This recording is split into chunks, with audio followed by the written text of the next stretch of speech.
Track to finance from ABSA, overcoming all obstacles. With last year's race winners Samir Varayawa and Siegfried Rousseau hot on their heels, special vehicle leaders Evan Hutchison and Achim Bergman had a race on their hands. With teamwork an essential ingredient for success in off-road racing, no event places bigger demands on co-drivers than the Toyota 1000 Desert Race. Finding and staying on the route is a tricky task in the Botswana terrain, and being first on the road makes it even more difficult. It also demonstrates that off-road racing is not all about blasting through the bush at high speed.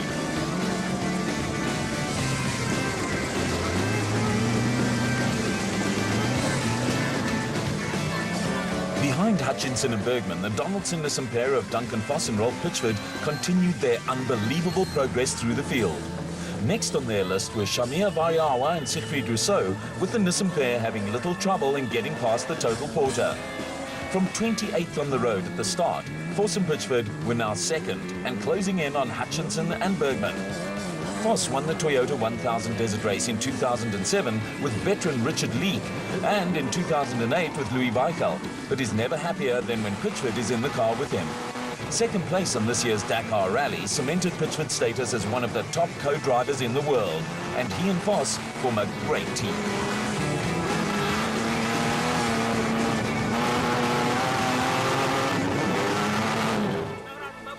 Wherever you looked, even in thick bush, you were bound to find pockets of spectators, and they were getting their money's worth from teams like Surprise Package, Jimmy Zaas and Stefan Kutsia, who were putting up a great show in the ex-Gary Berthold Mountain Dew Porter. After a disappointing start to the year, reigning South African champions and 2007 winners Cully and Quinton Silwalt were having their best run of the season in the Silwalt Racing Bat.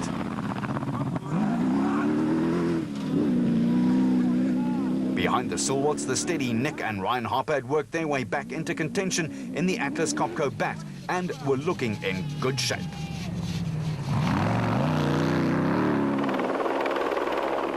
The police helicopter was kept busy patrolling crowded public roads, but traffic was a lot lighter on the race route. Mike Whitehouse and Matthew Carlson continued to make good progress after their early mud hole trials and tribulations. While in conditions more like a desert race, Naeem Musaji and Mohammed Mulston had quietly worked their way up the pecking order in the Tyre Rack Gymco. Behind the Limpopo crew, Chris Visser and Javi Badenhorst were also making good progress with the RFS Toyota Hilux sounding good, despite the Bucky's battered appearance.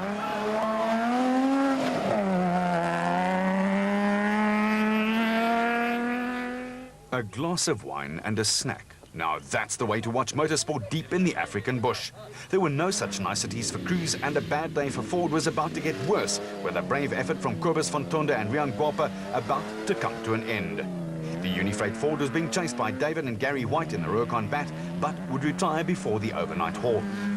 The White brothers were firmly in control of Class P and were having by far their best outing of the season.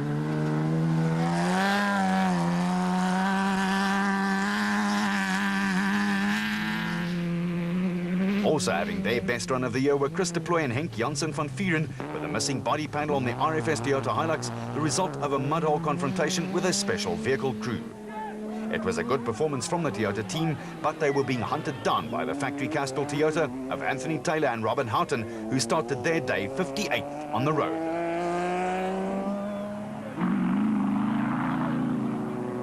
For Class D and E cars, it was tough going, with National Championship rookies Pikkie Labuschagne and Rikus Erasmus doing a sterling job at the front of Class E in the 4x4 Mega World Toyota Hilux. Derek du Toit and Ian Pienaar were also finding it hard going in the Orange Tree Bat, with Class B cars restricted to normally aspirated 2-litre engines that must be sourced from a production car or commercial vehicle in South Africa. Struggling along behind the Orange Tree car were brothers Johan and Etienne Besadenhuis, with the Adenko Bat not sounding at all well.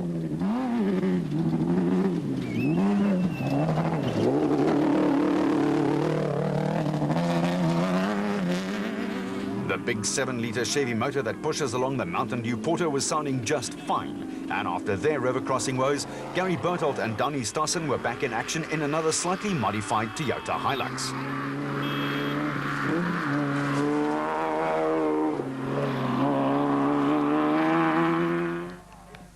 While young fans showed their support for Tang Magernene, the Donaldson-Nissan of Ivar Tolfsen and Quinn Evans, with a few bits and pieces from the Grobler Moore car, was running strongly. A feature of the spectators along the route was the number of youngsters bunking school, but there were also one or two old-timers taking it easy, while Glenn and Rob Gibson were battling along in the Gibson Racing Bat at the back of the Class P field. It was turning into a long day for the Gibson father and son pairing, and Class E championship leaders Dion Fenter and Ian Palmer were in the same boat in the second 4x4 Mega World Toyota Hilux. The Class E bakkies are restricted to 4-cylinder 3-litre motors, and reigning champions Yanni Visser and Yorks Leroux had also had a tough day in the office in the RFS Toyota Hilux. Camping is a nice and restful way of watching your motorsport. For the backmarkers still out on the route, life was far from restful, with off-road racing again calling for great dollops of perseverance from tired crews. Hicho and Jaap de Bruin had repaired their broken stub axle and were working their way up the field. For Graham Leith and Mike Lawrenson in the Transcore Ford Ranger, this was their first desert race, and it was proving to be a baptism of fire. It had also been tough going for Heini Strumpfer and Hendrik van der Linde in the Micron Excel Toyota Hilux, running at the back of Class D, and former South African champion Terence Marsh and Peter Groenewald were soldiering along in the Regent Racing Nissan Navara, with their progress monitored by a family of Toyota supporters. We live in Gibbs, and every time there's a race we come out, and we are a Toyota supporter. At the flying finish at the end of day one, the first car home was the Donaldson Nissan Navara of Duncan Foss and Rolf Pitchford. They were just over a minute ahead of the special vehicle leaders Evan Hutchinson and Achim Bergman in the Motorite Revo 1. Look, we've got to keep our heads, keep it together, see where our position is and sort of drive accordingly, not do anything too crazy. It's a big race, this one. We really want to win it, so we must just keep our cool for tomorrow. Hutchison and Bergman had also worked their way through the field and were still fighting a clutch problem. Yeah, we are happy. We had a dismal time trial, but we pushed really hard this morning and managed to get past quite a few guys. I think we made it into the lead by the time we got to halfway. Top loop's been quite tough. We're battling without a clutch. We haven't got a clutch pedal in. We've got drive, but we don't have a clutch pedal, so we're losing a lot of time on the switchbacks. We have to turn off, and we're battling a little bit. But the guys are close behind us, and go home and rest and try and get ready for tomorrow. Third was Zahus and Stefan Kutsia. I'm extremely happy. We didn't expect this. Even the prologue, we didn't expect to do so well in the prologue. And today we were going to just take it easy, but near the end, we had a bit of problems during the day, so we lost a lot of time. So on the second loop, we thought we'd push it a bit and make up some of the time that was lost. It had also been a good day for Christian de Plooy. The prologue was brilliant yesterday, but early morning we got some power steering problems, but it sorted itself out and we got a flat tire. But other than that, a clean run, just a rough race out there. A strong finish from Taylor and Houghton, who started the day 58th on the road.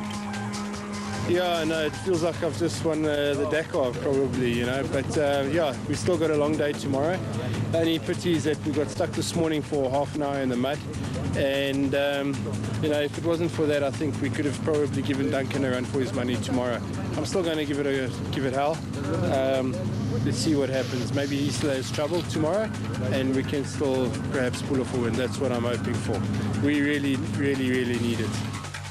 For Ivar Tollefsen and Quinn Evans, it had been a day full of incidents. We started very well, so I was very happy. I think it's one of our best starts ever. And it was really nice to race and fight like we did. But then Hannes passed us. We were actually leading the race, which we've never done before, so that was nice too. Not for so many minutes, but then Hannes passed us again. He hit a rock. I mean, it's bigger than the stomach of Hannes. And a huge rock, he hit it. And he hit it into the road. Hannes went nicely out of the car, trying to stop us, but I misunderstood his waving, so I thought something was wrong, so I looked at Hannes and I hit the same rock. And then we struggled 1 hour nearly with the wishbone. Lot of work. We did everything the wrong way. After a marvellous performance, a comfortable special vehicle lead of over half an hour for Duncan Foss and Rolf Pitchford in the Donaldson Nissan Navara. Good performances too from 3 Class E crews in the top 10 overnight. In the special vehicle category, only a minute separated the first 3 cars, with a great day 2 battle on the cards. sure to join us here on Supersport on Sunday the 12th of July for day 2 of the Toyota 1000 Desert Race in Botswana. That was the ultimate